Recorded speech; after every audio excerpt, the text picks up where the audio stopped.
तो जब 12th complete हुआ तभी से आपको क्लैरिटी थी कि मुझे कुछ करना है, मतलब ऐसा हाँ कुछ सर, कोर्स? बिफोर 12th मैंने सोच के रखा था कि मुझे फाइनेंस में ही करियर बनाना है, तो मैं थोड़ा अपॉर्चुनिटीज़ ढूंढ रहा था कि कौन से सर्टिफिकेशन कर सकते हैं। तो मतलब लेक्चर आने से पहले आपने उसका वीडियो देख लिया वीडियो देख, यस।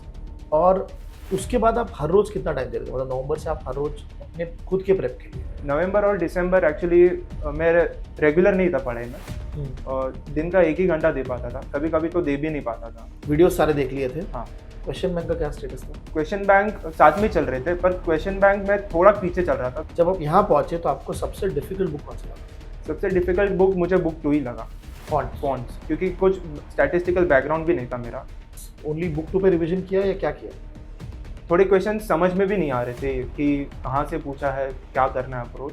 ओवरऑल पूरी जर्नी में चैलेंज कहीं पे आया तो आपको लगा कि ये प्रॉब्लम क्रिएट कर रहा है? अगर मैं अभी आपको पूछूं कि आपके एक्सपीरियंस के हिसाब से किसी को अगर FRM लेवल में पढ़ना है तो 3 टिप्स आपके हिसाब से क्या होने चाहिए?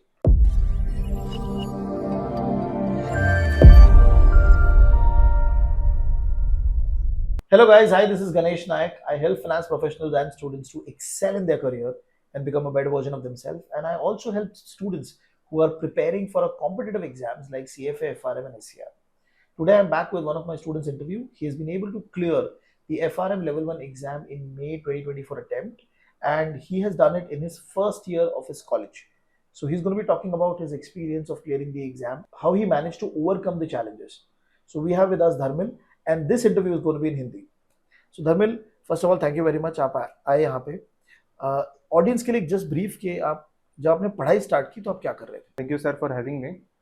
My self Dharmil Shah, and मैं HR कॉलेज से हूँ, और मैं परस्यू कर रहा हूँ BAF, bachelors of accounts and finance.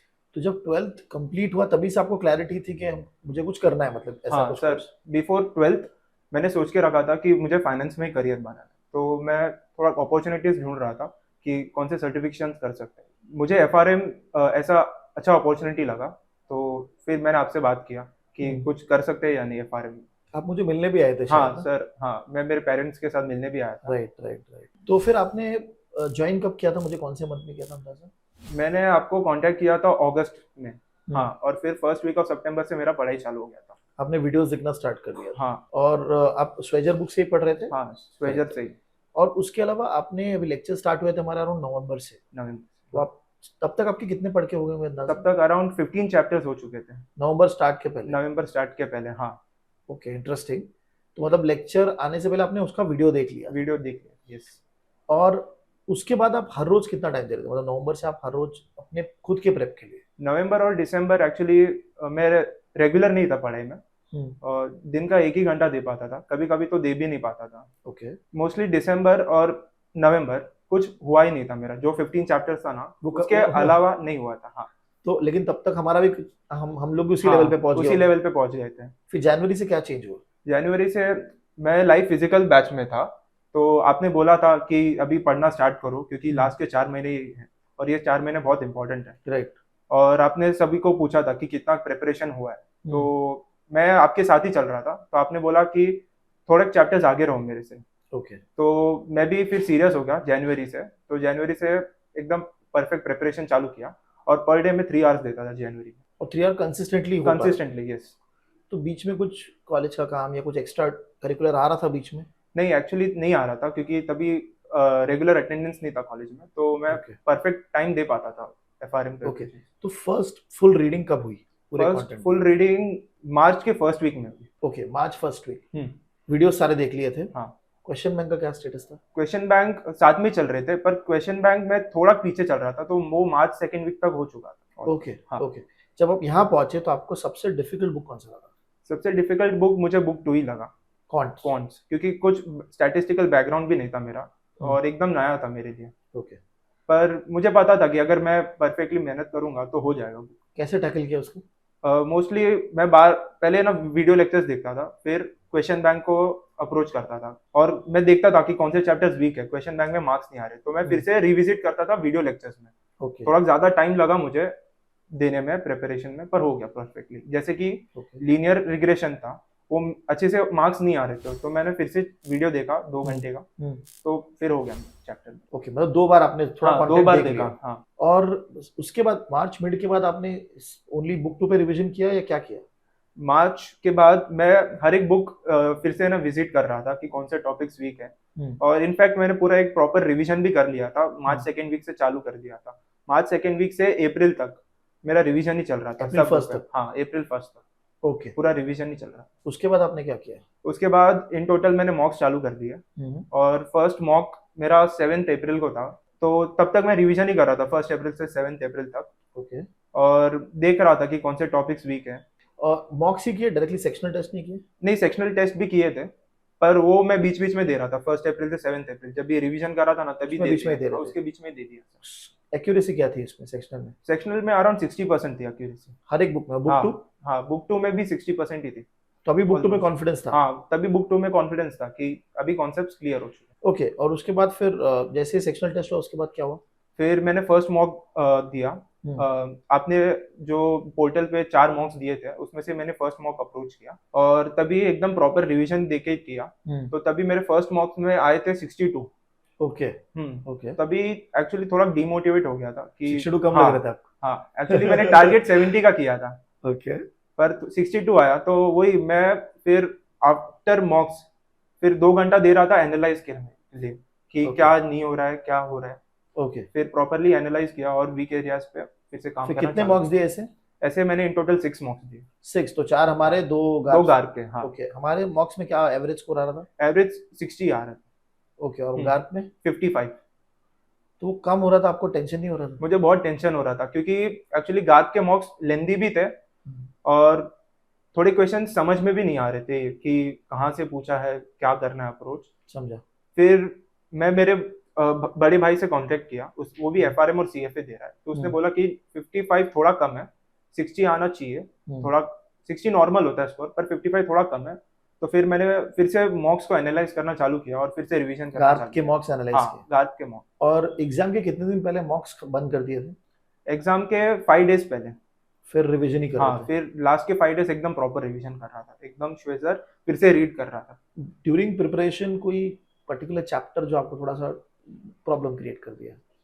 Particular chapter book 2 में से ये नॉन स्टेशनरी और स्टेशनरी टाइम सीरीज, ये चैप्टर बहुत ही मुझे टफ लग रहा था। एक्चुअली 2 बार वीडियो लेक्चर्स देखने के बाद भी नॉन स्टेशनरी टाइम सीरीज मेरे लिए ना बहुत टफ ही था। तो फिर मैंने आपसे बात किया, तो आपने बोला कि एक चैप्टर से कुछ फर्क नहीं पड़ता इतना, यू कैन लीव इट। आपके पास पूरा ओवरऑल करिकुलम में हाँ, एक में आपको हाँ, फेल नहीं करेगा वो? आपको फेल नहीं करेगा। आपने जैसे कि बोला कि एक चैप्टर हो गया चलेगा, आप दूसरे पे फोकस करो, अपने स्ट्रेंथ पे फोकस करो, जैसे कि बुक 3 और बुक 4 उसके सबसे ज्यादा वेटेजेस थे। तो फिर आपकी जैसे एडवाइस थी, मैंने वैसे ही फॉलो किया प्रॉपरली, और बुक 3 और बुक 4 जो मेरे स्ट्रेंथ एरियाज थे उनको और अच्छे से करते गए। परफेक्ट। और जिस दिन आप एग्जाम जा रहे थे तो कॉन्फिडेंस लेवल कैसा था? कॉन्फिडेंस अच्छा था, क्योंकि मुझे भी लग रहा था कि मैंने प्रॉपरली मेहनत किया है, जस्ट मुझे अभी काम ही रहना है, ज़्यादा टेंशन नहीं लेना है, क्योंकि अगर टेंशन लूंगा तो थोड़ा चीज़ें भूलने भी लगूंगा। ओके, तो कॉन्फिडेंस था ऐसे। और जब स्टार्ट किया फर्स्ट 1 आवर कैसा था? फर्स्ट 1 आवर एकदम प्रॉपर था, और जैसे कि मैंने क्वेश्चंस अप्रोच करना चालू किए, क्वेश्चंस बहुत लेंदी थे, और पर क्वेश्चन मुझे 3 to 4 मिनट से लग रहे थे, 4 मिनट से ज्यादा भी लग रहे थे कोई क्वेश्चन में। तो मैंने टारगेट रखा था फर्स्ट 1 आवर में 25 क्वेश्चंस के लिए, पर मैं 20 क्वेश्चंस ही कर पाया। ओके, लेकिन 20 क्वेश्चन प्रॉपर्ली हुए? 20 क्वेश्चंस प्रॉपर्ली हो गए थे। ओके, फिर सेकंड आगे कैसे बढ़े आप? फिर सेकंड और थर्ड आवर में जो मैं 5 क्वेश्चंस पीछे था ना, तो मुझे अभी पता चला कि अभी मुझे थोड़ा स्पीड अप करना है। ओके, तो फिर मैंने चालू किया सेकंड आवर में, फिर प्रॉपरली वहां पे 25 क्वेश्चंस हो गए, जैसे कि मेरा टारगेट था, और जो मुझे क्वेश्चंस नहीं आ रहे थे वो मैंने प्रॉपरली मार्क करके रखे थे, और वो मैंने लास्ट में रिविजिट किया था उसको, जो शीट मिला था उसमें मार्क हाँ, कर रहे थे? उसके मार्क कर रहे थे, और पेंसिल से लिख रहा था मैं कि आप ये फ्लैग भी कर रहे थे? अब फ्लैग, हाँ, मैं फ्लैग भी कर रहा था और लिख भी रहा था, ताकि प्रॉपरली हो जाए। कितने क्वेश्चन फ्लैग किए होंगे? मैंने इन टोटल 25 क्वेश्चन फ्लैग किए थे कि इसमें मुझे डाउट लग रहा है, नहीं हो रहा है। और फिर रिविजिट जब किया तो कितने उसमें से आपको लगा कि हो जाएंगे? इसमें से ऑलमोस्ट 15 क्वेश्चंस हो गए थे। मतलब आपको आंसर, यू आर कॉन्फिडेंट कि आंसर है? क्वेश्चंस, हाँ, आंसर आ भी गया और हो भी गए।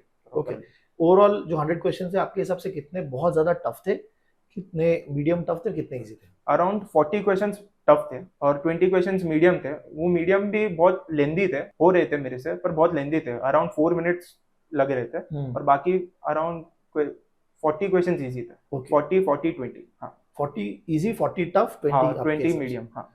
जब आप एग्जाम दे के निकले तो क्या लग रहा था, कॉन्फिडेंस था एग्जाम पास होंगे? नहीं कॉन्फिडेंस नहीं था, क्योंकि जब भी मैं एग्जाम से बाहर निकला तभी मुझे यही बैक ऑफ द माइंड था कि मैं क्वेश्चंस नहीं कर पाया, जो 20 थे हार्ड थे उसमें से 10 क्वेश्चंस नहीं कर पाया। तो मुझे वही डाउट था कि ये 10 क्वेश्चंस अगर मैंने नहीं किया है तो मेरा स्कोर कम आएगा, ये Right. होएगा, कुछ क्लैरिटी नहीं था सर वहाँ पे। पर आपने नहीं किया मतलब आपने टिक तो किया लेकिन आपने हाँ टिक किया एनालिसिस नहीं किया प्रॉपर। एनालिसिस नहीं किया प्रॉपरली। Okay okay. और ड्यूरिंग द एग्जाम आपको कोई पर्टिकुलर बुक बहुत टफ लग रहा था कि यार इसके क्वेश्चन समझ में नहीं आ रहे, बुक 3 के क्वेश्चंस थोड़े टफ लग रहे थे। जो आपका स्ट्रेंथ था? हाँ जो मेरा स्ट्रेंथ था बुक 3। एक्चुअली बुक 3 में जो फॉरेन एक्सचेंज चैप्टर था उसमें से थोड़े क्वेश्चंस मुझे टफ लग रहे थे, हो भी नहीं रहे थे, तो मैंने वो फ्लैग करके आप आगे निकल हाँ गए। आगे निकल, Perfect, क्योंकि उसमें टाइम वेस्ट करके कुछ मतलब नहीं था। अभी- पर्सनली बुक 3 थोड़ा हार्ड था। अभी एग्जाम का क्वार्टाइल्स कैसा है आपका रिजल्ट का? मेरा एग्जाम का क्वार्टाइल 2-1-2-1। अच्छा तो बुक 2 में फर्स्ट क्वार्टाइल है, बुक 4 में फर्स्ट हाँ बुक क्वार्टाइल है। हाँ फर्स्ट क्वार्टाइल। वाह, तो जो आपका प्रॉब्लम था वो आपका अच्छा बन गया। हाँ और थर्ड बुक थोड़ा नीचे आ गया, थोड़ा नीचे आ गया। But overall first and second quarter is very good, तो उसमें कोई प्रॉब्लम ही नहीं है। अगर मैं अभी आपको पूछूं कि आपके एक्सपीरियंस के हिसाब से किसी को अगर एफआरएम लेवल पढ़ना है तो 3 टिप्स आपके हिसाब से क्या होनी चाहिए? फर्स्ट टिप्स ये है कि प्रॉपर वीडियो लेक्चर्स देखो और क्वेश्चन बैंक सॉल्व करो, ये फर्स्ट टिप है। फिर सेकंड टिप है कंसिस्टेंसी रखो, डिसिप्लिन रखो। राइट। और फिर थर्ड है कि प्रॉपर मॉक्स दो और एनालाइज करो उसको। मॉक्स एनालाइज करके ना फिर आपको मिस्टेक्स पता चलता है लास्ट 1 मंथ में, और फिर वही मिस्टेक्स पे आप काम करके आगे बढ़ सकते हैं। ओवरऑल पूरे जर्नी में चैलेंज कहीं पे आया तो आपको लगा कि यार ये प्रॉब्लम क्रिएट कर रहा है मेरे सक्सेस में? चैलेंज ऐसा कोई सच प्रॉब्लम नहीं था, बस थोड़ा अनसर्टेनिटी था कि प्रिपरेशन किया है फिर भी थोड़ा लग रहा था कि प्रॉब्लम है यहाँ पे, हो नहीं पाएगा मेरे से। बस सिर्फ डाउट्स थे, सेल्फ डाउट था कि मैं कर पाऊंगा या नहीं, बाकी एकदम प्रॉपर था। तो क्योंकि आपने जब स्टार्ट भी किया तो आपको ऐसा नहीं लगा कि मैं सिर्फ अभी 12th कंप्लीट किया मैंने, मैं एक प्रोफेशनल कोर्स कर रहा हूँ, आपको वो डाउट कभी नहीं आया स्टार्ट में? नहीं वो डाउट कभी नहीं आया था, क्योंकि मुझे पता था कि अगर मैं कंसिस्टेंसी रखूंगा अपने प्रिपरेशन में तो कर पाऊंगा। बस ये था कि एफआरएम थोड़ा अनसर्टन था, क्योंकि क्वार्टल्स थे ना, उसमें कोई ऐसा मिनिमम पासिंग स्कोर नहीं था कि अगर इसमें आना है तो हो सकता है पासिंग, आप ये स्कोर करोगे तो पास हो जाओगे, इसमें ऐसा अनसर्टेन था एकदम। तो वही डाउट था कि कर पाऊंगा या नहीं। अब बहुत सारे बच्चे जो पढ़ते हैं एग्जाम के लिए, कॉलेज के बच्चे जो भी कॉलेज में है वो एग्जाम को लाइटली लेते हैं या उनको लगता है कॉलेज के एग्जाम जैसा ही है, आपको उनके लिए क्या बोलना है? कॉलेज मैं तो यही बोलूंगा कि कॉलेज एग्जाम जैसा नहीं है एफआरएम। एफआरएम बहुत डिफिकल्ट है और एफआरएम बहुत टाइम कंज्यूमिंग है, मतलब आपको प्रॉपर प्रिपरेशन और प्रॉपर टाइम देना पड़ेगा, मिनिमम 5 आवर्स तो देना ही पड़ेगा अगर आपको 4 या 5 मंथ्स में क्लियर करना है तो। और ये 4 या 5 आवर्स देने के बाद भी ये ना एक बैक ऑफ द माइंड में ना ये रहेगा कि हो पाएगा या नहीं, क्लैरिटी नहीं रहेगा। पर अगर आप प्रिपरेशन प्रॉपरली करोगे, डिसिप्लिन में रहोगे तो हो जाएगा। जब तक रिजल्ट आ रहा था क्या हालत था? एक्चुअली रिजल्ट बहुत डिले हो गया था। हाँ। तो मुझे बहुत टेंशन था कि हो पाएगा या नहीं हो पाएगा, और एकदम बहुत ही इम्पेशेंट था मैं कि अभी क्या आएगा रिजल्ट क्या नहीं। Okay okay, but very happy कि आप क्लियर हो गए। और आपका ये जो जर्नी था, जैसे आपने बताया as a student first year में आपने एग्जाम निकाला, ये बहुत हेल्प करेगा आगे के बच्चों के लिए, स्पेशली कॉलेज बच्चों के लिए जो सेकंड ईयर थर्ड ईयर में भी है and they are thinking of taking a decision to go for these exams, बहुत हेल्प करेगा। So definitely this interview is really helpful and thank you again, thank you for joining us today. Thank you sir. Thank you.